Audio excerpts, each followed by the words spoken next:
Jadi keuangan negaranya gimana tadi?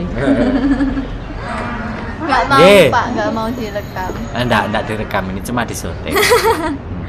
Ini biar nggak utang buat pembangunan itu pakai modal sendiri, dalam arti kayak uang pajak, pakai bangunnya itu dari pajak, terus kayak yang sumber daya alam atau apa gitu dikelola sendiri kayak gitu. Nah terus itu nanti jadi nggak bisa utang. Terus gimana kalau kemarin kan sempat ada berita yang muncul kayak ini, Presiden Joko Widodo berencana menginvestasikan dana haji yang sudah terkumpul untuk membiayai sejumlah proyek infrastruktur nasional. Juga sempat kemarin baca berita katanya BUMN atau BUMD itu suruh dijual buat bangun infrastruktur. Itu gimana Pak? Itu benar apa gimana? Oke, mungkin pertanyaan menarik ini untuk teman-teman juga ya.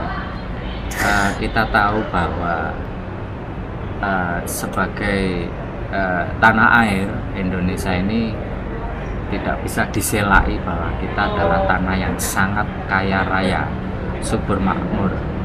Di belahan dunia manapun tidak ada yang sekaya Indonesia. Dilihat tanah airnya, tapi dilihat bangsanya masih belum kaya raya, karena bangsa itu penghuni yang tinggal di atas tanah air itu belum bisa menikmati kekayaan tanah air itu karena keterbatasan teknologi, keterbatasan pengetahuan, dan juga keterbatasan ini modal atau istilahnya modal pembangunan. Nah, melihat kendala semacam itu,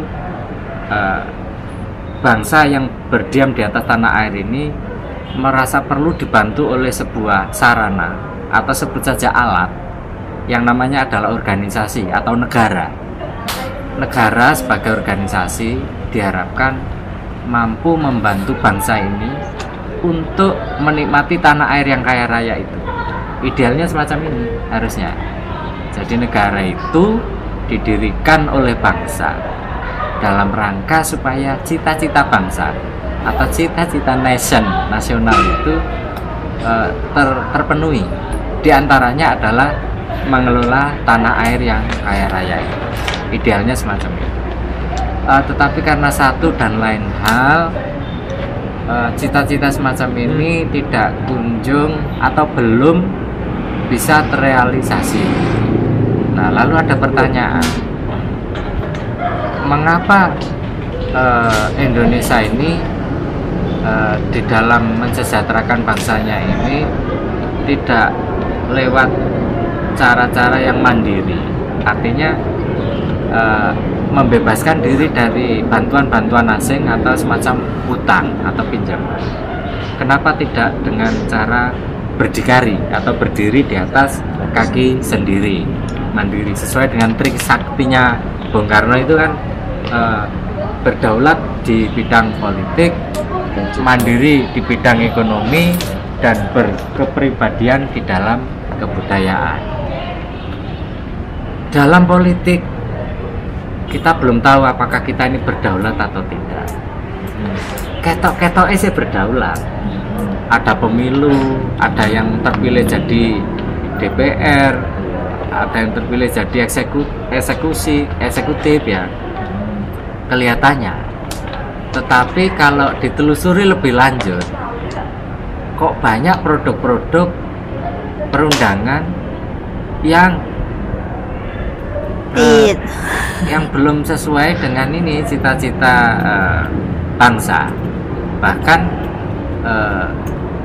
makin kesini makin menjauhi cita-cita bangsa, seolah-olah ada semacam policy yang ini entah turun dari langit mana, kasarannya kayak pesenan gitu.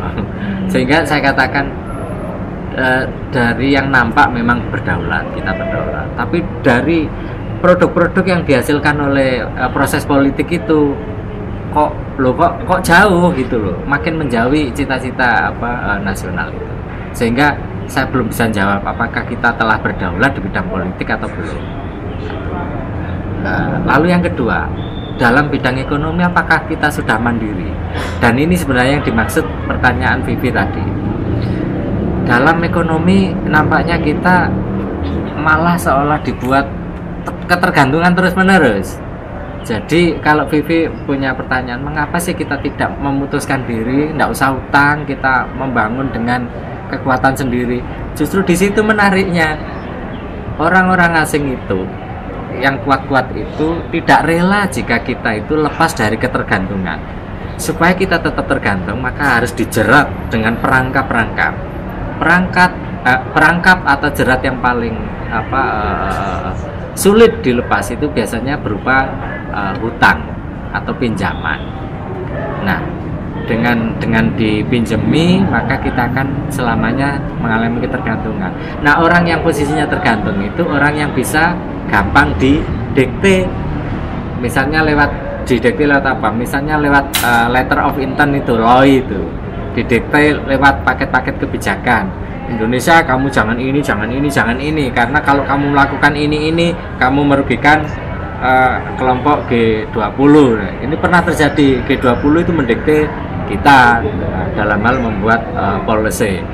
Nah, paket-paket kebijakan ekonomi nampaknya juga masih jauh dibilang mandiri. Kita masih sangat rentan untuk didikte oleh entah kekuatan dari mana.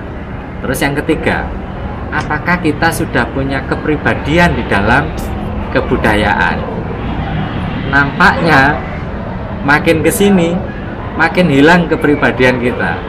Bahkan proyek besar dari Bung Karno itu, Nation Character Building itu, membangun karakter nasional, itu kan proyek yang sebenarnya tidak pernah kunjung selesai, yang selalu dibangun terus menerus. Nah, ibarat konstruk itu kan kelihatan bangunannya ini, meskipun hanya pondasinya atau setengah badan ini, tapi nampaknya ini tidak kelihatan. Makin kesini karakter nasional kita ini makin tergerus, makin tidak cetok, makin tidak cetok. Kepribadian nasional Indonesia itu yang mana? Apa yang hanya kelihatan geseng-gesengnya seperti ini, misalnya ada orang pakai baju batik, oh itu kan hanya bajunya. Ada orang masih pakai songkok, hanya songkoknya. Yang dimaksud karakter nation ini kan ya secara kolektif bangsa ini punya karakter yang membedakan dengan karakter bangsa lain. Contoh misalnya ini, kalau Anda jalan-jalan ke luar negeri melihat ada orang makan mie masih ditambah dengan nasi, ya berarti ceto itu orang Indonesia. Kelihatan itu, berarti itu salah satu karakter kita. Sudah makan mie masih ditambah nasi. Karena di bangsa yang lain enggak lazim orang makan mie masih ditambah lagi dengan nasi, itu enggak lazim. Kalau mie ya mie, kalau nasi ya nasi. Dari badokan ceto Indonesia ini. Terus masalah ini mau tahu urusan orang, nah itu jelas orang Indonesia. Orang yang ingin tahu urusan orang lain, kepo aja. Ada sesuatu itu mesti didekati, pengen diketahui ada persoalan apa, bahkan sampai detail. Terus ngerasani, ya itu jelas itu Indonesia banget itu. Jadi kepo, ngerasani, terus nyampuri urusan orang, itu Indonesia banget. Karena di bangsa lain enggak ada yang separah itu. Nah, kalau karakter nasional yang macam ini yang kita banggakan, ya nun sewu. Ya boleh lah, tapi jangan teman-teman. Kita cari karakter yang lain yang positif, yang membanggakan gitu. Terus kalau di dalam sebuah antrian ada yang nyerobot, nah itu mesti orang Indonesia. Karena yang namanya queuing atau antri itu paling parah itu ya Indonesia. Dan khususnya mohon maaf cewek, yang namanya ibu-ibu itu tidak pernah mau mengalah. Antrian apapun itu minta apalagi kalau laki-laki yang antri itu minta minta selah. Pak, Mas, saya punya urusan begini, saya ingin akhirnya nyela antrian ini. Lah kalau nerabas antrian itu mesti khas itu bangsa Indonesia. Oh monggo. Bangsa lain enggak separah itu. Nah, karakter-karakter yang model begini yang menurut saya itu ya artinya belum terbentuk ya kepribadian dalam kebudayaan yang positif. Lalu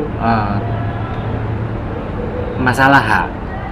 Bangsa Indonesia ini sulit sekali membedakan ini hak kolektif, ini hak individu, ini kayak era cetok. Sehingga meskipun ini barang milik publik, public domain, public goods itu, kadang-kadang ya apa sih lah ngutil apa ya. Gusti Allah Indonesia ya Allah. Ya aku juga, enggak hanya orang lain, saya juga kadang-kadang begitu kalau pas gila, pas lupa. Nah, jadi artinya begini Mbak Vivi, ketiga-tiganya ini kita masih harus bekerja keras untuk mewujudkan. Kita belum berdaulat secara politik, belum mandiri di bidang ekonomi, juga belum cetha kepribadian kita dalam kebudayaan. Nah, kembali ke soal, kalau tiga hal ini saja belum jelas, lalu kita dengan gagah berani kita putuskan saja seluruh pinjaman-pinjaman, kita memakai kekuatan sendiri. Andaikan Indonesia ini memblokade dirinya, menutup dari pergaulan internasional semacam Myanmar atau Burma itu, atau pernah dilakukan oleh Cina dulu, mungkin bisa kita mandiri secara ekonomi, berdaulat secara politik, bahkan akan ketemu kebudayaan kita. Cuman masalahnya rejim-rejim yang sebelum ini sudah terlanjur meratifikasi bahwa kita itu ikut perjanjian internasional dalam bentuk kerjasama macam-macam. APEC ikut, terus apa ACTA ikut, terus apa kayak ASEAN ikut, bahkan PBB ikut. Hampir seluruh kerjasama internasional kita ikut, kita menandatangani. Artinya apa? Artinya secara hukum internasional kita itu terikat oleh perjanjian itu, traktat-traktat yang dibuat, baik tingkat bilateral, regional, multilateral, itu kita terikat. Oleh karena terikat, maka kita tidak bisa menutup diri sebagai sebuah bangsa ataupun negara. Kita akhirnya terpaksa selalu berhubungan dengan asing. Nah, asing punya kepentingan kuat atas Indonesia itu. Nah, karena punya kepentingan kuat atas Indonesia, sehingga tidak rela kalau Indonesia mandiri. Ya akhirnya dibuat tergantung terus. Kalau tidak lewat pinjaman utang, lewat teknologi. Kalau tidak lewat teknologi, lewat SDM dalam bentuk bantuan ini, apa pelatihan-pelatihan, apa soft skill dan seterusnya. Kalau tidak lewat itu, ya lewat bantuan militer dan seterusnya. Selalu kita dibuat menjadi orang yang dibantu terus-menerus. Nah, kalau sudah begitu rasanya sulit usulan PP itu untuk bermimpi kita membangun dengan kekuatan sendiri. Padahal kalau itu terwujud, wah kita ini makin diembargo makin baik sebenarnya Indonesia. Makin diblokade makin bersyukur saya. Wis ora apa-apa Indonesia itu blokade embargoan wis ora paten. Wong kita itu loh syarat tanah air kaya raya. Mau makan tinggal petik makan, mau minum air mineral melimpah ruah, mau apa sudah semuanya ada di Indonesia. Sehingga siapa sih yang berani mengembargo Indonesia? Paling banter mereka embargo apa sih, militer. Kita kalah di piranti militer, menang jumlah, membendino ya monak mana kita ini. Secara jumlah kita itu besar penduduk Indonesia, bonus demografi, sehingga kalau terjadi adu kekuatan itu kita tidak hanya mengandalkan piranti teknologi militer, tapi juga kita punya SDM yang kalau dengan gerilya ya mungkin ya kita menang, karena kita ini gurunya gerilyawan di Asia. Wong Khmer apa Vietcong itu aja nek meguru gerilya neng Indonesia. Lah buktinya Amerika kayak kok ning Vietnam. Dengan jatuhnya kota terakhir yang jatuh mana, Saigon ya. Saigon jatuh wis bablas itu Amerika kayak lawan Vietnam apa petani bercaping ala kadarnya senjata, tapi karena kemampuan gerilyanya yang luar biasa itu kalah Amerika. Dan Anda tahu gerilyawan mereka kok bisa mengalahkan Amerika itu berkat mencontoh gerilyawan Indonesia. Siapa gurunya gerilyawan Indonesia? Pak Dirman, Jenderal Sudirman ya, jenderal besar. Ceton yang ini. Tidak ada persoalan sebenarnya, mau diembargo militer pun tidak ada persoalan. Tak kira gitu Vi ya. Saya bersyukur kalau Indonesia diblokade, diembargo, malah menjadi kuat kita. Terus arep tekon apa meneh kowe? Belum terjawab, Pak. Yang apa yang belum terjawab? Kan tadi tanyanya gimana Nah. kalau dalam membangun infrastruktur itu Oh iya, sorry. BUMN itu dijual Oh. atau pakai yang dana dana haji itu tadi Oke. dipotong, diambil semua buat bangun infrastruktur, artinya ya jalan, bangun Jadi, apa. aku ngomong sakmono kayak ini ora kejawab tidak. Jadi malah itu core atau inti dari pertanyaan. Ya baik, Mbak Vivi, saya jawab ya. Nanti ke teman-teman yang lain. Ini kan baru rumor, belum tentu loh itu. Sebab rasanya kok membangun infrastruktur dari menjual BUMN dan BUMD ini iki lek secara Trisakti aduh ora cetha iki ngene. Agar ekonomi Indonesia ini tidak kapitalistik, agar ekonomi Indonesia ini tidak mekanisme pasar sejati, maka perlu ada peran pemerintah atau peran negara di sana. Kenapa butuh peran negara? Iya, karena ada hal-hal yang memenuhi hajatnya hidup orang banyak. Nah, hal yang memenuhi hajat hidup orang banyak ini tidak boleh dilepaskan ke pasar secara liberal, tidak boleh. Karena ada yang harus dilindungi. Siapa? Ya rakyat keseluruhannya. Kalau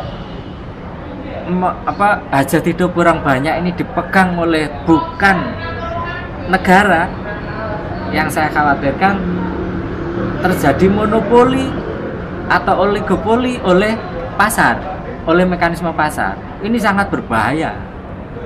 Nah, tetapi kalau hal-hal yang menguasai hajat hidup orang banyak ini dipegang oleh negara, ini akan baik. Cuman masalahnya negara kan tidak boleh dagang, tidak boleh usaha. Lalu kemudian didirikanlah badan usaha milik negara atau badan usaha milik daerah. Dengan demikian tugas dari BUMN, BUMD itu adalah untuk mengawal kepentingan ekonomi rakyat secara keseluruhan ini supaya tetap terlindungi. Nah, ini bagi ini pelaku usaha supaya tidak ada monopoli oleh pasar, tapi tetap oleh negara lewat BUMN secara pelaku usaha. Secara persaingan banyak kekuatan raksasa usaha internasional itu kalau masuk ke Indonesia, maka bisa kita pastikan bahwa Indonesia akan kalah. Pelaku-pelaku pemain Indonesia akan kalah. Ya, kalah modal, kalah teknologi, kalah manajemen, kalah SDM, terus kalah segalanya lah. Bahkan mungkin kalah akses kepada pembuat kebijakan, kalah akses pada regulator itu, karena biasanya lobbynya tingkat tinggi, elit-elitnya itu. Nah, untuk melindungi dari persaingan semacam itu, maka beberapa sektor ini tidak boleh dipegang oleh asing. Caranya tetap itu tadi, harus oleh badan usaha milik negara atau milik daerah. Sehingga kalau ini dijual, saya bingung. Terus hal-hal yang menguasai hajat hidup orang banyak ini yang kemarin dipegang oleh BUMN lalu dijual ini terus piye nasibnya? Apa bukan suruh menjual BUMN, apa sih, presiden itu memerintahkan BUMN untuk menjual proyek infrastruktur yang sudah rampung dibangun kepada swasta. Jadi kayak kalau sudah bangun tol habis 10 miliar dijual ke swasta harga 30 miliar gitu. Jadi biar nanti itu uangnya buat bangun yang lain. Soalnya kalau kita ngelola sendiri itu tuh kuno gitu loh, Pak. Nah gitu. Jadi setiap bulan kita dapat income dari. Pertanyaan Salah. Saya sudah jawab gedung beberapa menit. Ternyata salah pertanyaan, tidak apa-apa. Namanya juga mahasiswa, ya. Iya. Kan mencari yang benar. Kalau semacam itu, maka gini, itu tidak ada persoalan. Secara ekonomi untuk kepentingan ekonomi nasional kita safety, aman kita, nggak sampai jual BUMN, BUMD. Kalau BUMN, BUMD diperankan untuk melakukan transaksi proyek-proyek raksasa semacam itu menurut saya baik. Artinya presiden punya cara untuk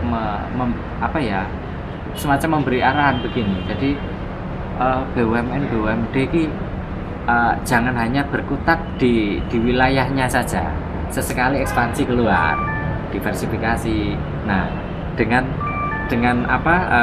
langkah awal ini misalnya adalah cobalah makelaran ya, bahasaku makelaran ya, tapi tidak konotasinya negatif ini. Bahasaku makelaran. Jadi proyek infrastruktur dibiayai oleh BUMN, setelah kelar dijual ke swasta, kan ngono. Oleh berdapat selisih keuntungan sekian miliar, kan lumayan ini. Begitu kan Fik maksudnya. Jadi BUMN iya toh Fik maksudnya. Iya, benar. BUMN garap infrastruktur. Setelah selesai dijual ke swasta. Berarti kan ada selisih sekian miliar itu untuk BUMN ya. Iya. Nah, itu sip itu artinya ya mohon maaf bahasa saya makelaran. Ora apa-apa ya Pak ya, BUMN makelaran, ora apa-apa, apik kuwi. Loh, berarti nanti kan harganya nanti yang ini jadi swasta dong, Pak. Bukan, maksudnya gini. Ini ada istilahnya BOT, Build Operation Transfer. Jadi build itu yang bangun, ini mungkin BUMN dulu yang bangun. Setelah dibangun selesai dioperasikan, balik modal, break even point ngono ya. Lalu dapat untung, setelah itu ditransfer kemana? Bisa ke pemerintah atau negara, bisa juga ke swasta. Kalau ini ditransfer ke swasta pengelolaannya, maka ada selisih atau margin di sana, itu lumayan buat BUMN. Bahwa oleh swasta kemudian infrastruktur nanti, ini kan layanan jasa, penggunaan jasa infrastruktur itu oleh swasta ditarif agak tinggi karena dia belinya juga mahal, maka kurbannya adalah pengguna infrastruktur itu. Kalau ini masuk akal sekarang. Kalau yang mengakses infrastruktur itu rakyat jelata, itu negara pemerintah bisa memberi subsidi. Tapi kalau yang mengakses itu adalah orang-orang kaya atau bahkan pengusaha, ya biar saja, mereka kuat kok membayar tarif itu. Nggak ada persoalan, Vi. Nggak ada persoalan. Ini yang agak ngeri saya, meskipun saya tidak tahu persis hukum agamanya. Bagaimana dengan biaya dana haji digunakan untuk, ini betul enggak infomu ini? Dana haji digunakan untuk membangun. Ini tak cari dana haji. Lah. Loh, iya Pak, soalnya muncul Pak. Itu sumbermu dari mana? Ini kayak ada CNN Indonesia pakai dana haji, BSM kunculkan pakai dana haji. Iya, dana haji diusulkan untuk infrastruktur. Untuk infrastruktur. Nah, dana haji didorong untuk infrastruktur. Pantaskah dana haji untuk infrastruktur? Wis aja ngecepret ya, aku cerita saiki. Ya. Biyen zaman Pak Harto itu ada istilah dana abadi. Dana abadi. Dan dana abadi ini oleh Pak Harto waktu itu memang diambilkan dari dana haji itu. Jadi kenapa tahu disebut dana abadi? Artinya dana yang tidak boleh dikotak-katik karena sifatnya nih untuk jangka panjang. Nah, entek baterai. Kesel Pak. Oh iya. Tidak boleh dikotak-katik. Dan peruntukannya waktu itu Pak Harto bagus ya, memang untuk agama juga. Pak Harto itu banyak loh waktu itu untuk kepentingan agama. Misalnya selain dana abadi ya, dia mendirikan Yayasan Amal Bakti Muslim Pancasila. Nah, dia suka bangun tempat ibadah kayak. Lalu membantu banyak kok orang-orang, pokoknya sektor-sektor agama itu dibantu betul waktu. Nah, dana abadi ini yang dari tahun ke tahun kalau diputer ini kan ya luar biasa bunganya. Bahkan enggak ngomong miliar, mungkin triliunan ini. Nah, cuman begini, bolehkah dana yang tadinya ini adalah peruntukannya agama lalu digunakan untuk peruntukan yang lain? Sekarang saya tanya Bibi, yang disebut jalan yang berbau agama. Iki apa ya mung sedekah. Ngowe duit kae. Apa ya mung ngowe takjil, memberi takjil. Apakah orang membangun jalan itu termasuk jariah? Tidak. Iya. Lah iya. Ya ora apa-apa. Kalau ini hanya persoalan kacamata saja. Bangun infrastruktur ini kalau dimaknai sebuah proyek yang terlepas dari agama, ya nggak boleh. Ini kok peruntukannya jadi menyimpang. Tetapi kalau infrastruktur ini dimaknai sebagai itu public goods atau fasilitas yang bisa diakses oleh kemaslahatan umat, maka itu malah itu jariah, itu amal jariah, itu lebih gede itu pahalanya dan sangat mejeng gitu. Dana yang tadinya diimpun dari orang umat beragama peruntukannya untuk jariah, untuk jadi orang-orang dulu yang pernah nyimpen uang di situ itu di alam kubur juga di akhirat nanti menerima terus amal jariah dari infrastruktur itu. Kan di dalam agama jelas, tolong menolonglah kamu dalam kebaikan dan jangan tolong menolong dalam kesesatan. Lah bangun infrastruktur kan ya apik. Baik tuh. Tidak ada persoalan ki. Wes, cetok kabeh ya. Tidak ada pertanyaan lagi. Ini tidak ada pertanyaan, kita ikuti opini dari Pak Lukman. Ya, nggak mengikuti Pak ini. Oh, ini. Asep. Nggak mengikuti Oke. Pak. Karena tidak ada yang mengikuti, Bi. Kamu closing karena kamu tadi yang membuka pertanyaan. Ke aku. Aku tanya ke bapak Bapak Ya wes. wes ngono tak closing Iya. ya wes. Iya wes. Harusnya gimana enaknya? Ya Kalau enggak kan menurut- aku menurut tadi cuma tanya apa namanya, kalau dana yang terkumpul dari haji itu dibangun di apa, dananya istilahnya kayak diinvestasiin buat bangun jalan tol, pelabuhan gitu gimana kan, cuma nggak apa-apa tak. Nah, Anda kan belajar etika birokrasi itu. Nah, kira-kira gimana? Etis nggak? Ya kalau dari katanya Pak Didi netis-netis aja. Jangan karena saya ini kan opini. Kalau secara teori, Anda kan belajar etika birokrasi. Apa tuh yang disebut dengan maladministration itu?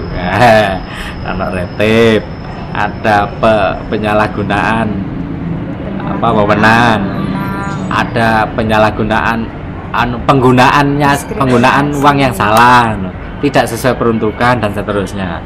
Lagi menurut menurut mata kuliah etika birokrasi Berarti nggak ada maladministrasi, nggak ada maladministrasi, bener Pak. insya Allah. Aja nyontek aku loh. Saya kan pakai kacamata kebaikan. Lah teori itu kan bebas nilai. Teori ini nggak tahu kan? Teorinya kan bebas nilai, tidak peduli apa itu objeknya apa, selama itu tidak sesuai dengan teori maka dianggap nggak pas. Ya, nggak pas menurut teori, bukan menurut agama. Iya. Ya wes, nggak ada masalah. Apanya yang nggak masalah, Bi? Jadi kan uangnya tadi sama-sama buat amal. Loh. Bangun jalan kan juga amal, bisa Ah. dipakai semua orang. Mm-mm. Ya wes. Administrasinya ada. Administrasinya ada persoalan. Administrasi Iki duit Kira-kira. agama loh ini. sama-sama buat amal kan, infak istilahnya. Yang infak itu kan orang muslim untuk kepentingan muslim. Demikian pula dengan ajaran agama yang lain, sama juga. Saya kita Agama-agama yang lain juga ada yang model begitu. Jadi ada iuran untuk kepentingan agama tersebut juga. Nah, ini dana haji loh ya. Berarti kan Islam toh, dana muslim untuk kepentingan infrastruktur. Yang menggunakan infrastruktur itu wong Islam tok apa campur wong kafir? Semuanya tenan. Ya lah Pak, bangun di Indonesia. Oh iya. Tapi boleh dong orang Islam nolongin orang non Islam, kan boleh, kan baik toh. Lah iya, masalah ning ndi? Ya enggak kan. Yang jadi permasalahan kan di dalam artikel ini juga ada kayak tanggapan dari Ketua Komisi 8 DPR Ah, RI, ini katanya Ali Taher. menjelaskan saat ini fakta yang ada di lapangan menunjukkan masih banyak sekolah agama seperti pesantren yang perlu perhatian pemerintah. Selain itu, persoalan fakir miskin dan anak yatim menjadi pekerjaan rumah yang harus diselesaikan. Kami di Komisi 8 tidak setuju kalau dana itu dipergunakan untuk umum atau DAU harus dikelola untuk kesejahteraan umat. Boleh saja untuk pembangunan infrastruktur, tapi infrastruktur untuk kegiatan keagamaan seperti jalan menuju pesantren. Ali mengungkapkan pemerintah sebaiknya lebih fokus pada kesejahteraan umat dan persoalan sosial yang ada hari ini, sebab masyarakat dinilai sangat berharap untuk hal itu. Bahkan di daerah kita masih lihat sulitnya pendidikan, kesulitan transportasi dan persoalan kekinian yang harus diselesaikan. Ditekankan memperhatikan persoalan sosial dan keagamaan. Itu menurut pendapat DPR karena melihatnya parsial, cuma kepentingan agama tertentu. Tapi kalau dilihat secara makro, secara nasional, kepentingan orang sak bangsa ini, maka sebenarnya infrastruktur ini yang bakal diuntungkan siapa sih? Orang kaya. Orang kaya, nak. Ya wes tak tutup patungan. Yang pengguna infrastruktur ternyata orang kaya. Saya pikir-pikir kok jawaban pipi ku ono member ya saling ini Pak. Contohnya tol laut kae. Orang mungkin wong miskin kae numpak sepeda ontel ning tol laut digurak numpak karo petugas e. Terus dalan sing sampai tengah hutan kae apa mungkin to rakyat miskin iki kelayapan tengah hutan. Ya mesti pengusaha-pengusaha sing nebangi pohon-pohon glondongan kae. Pengusaha-pengusaha karet, kopra dan seterusnya. Kita lah kayak ya pengusaha angkutan ya minimal ekspedisi lah. Ngono pil. Iki nutup pendapatku lho, aku terus no pendapatmu lho ya. Aku iki wedi salah poso lho di poso. Baik. Pemelotot YouTube Forum Sawo. Mantap Semolo Waru. Luar biasa. Barusan tadi kita ikuti sesi bukan wawancara tapi tanya jawab seorang mahasiswi kepada mantan dosennya. Aku seorang ulang kowe soalnya sate lulus ya. Yang pertanyaannya dicicil pelan-pelan sehingga saya bingung jawabnya. Tak jawab wae jadi bukan itu pertanyaannya Pak Sila.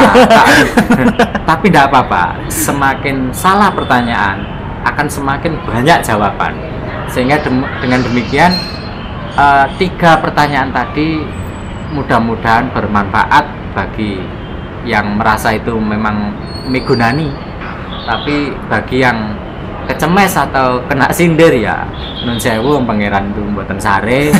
Ya sebelum Idul Fitri saya minta maaf yang sebesar-besarnya. Wallahul muwaffiq ila aqwamit thoriq. Wallahu a'lam bishawab. Wassalamualaikum warahmatullahi wabarakatuh. Waalaikumsalam warahmatullahi. Allahumma sholli ala Muhammad. Allahumma sholli. Alhamdulillah rabbil alamin.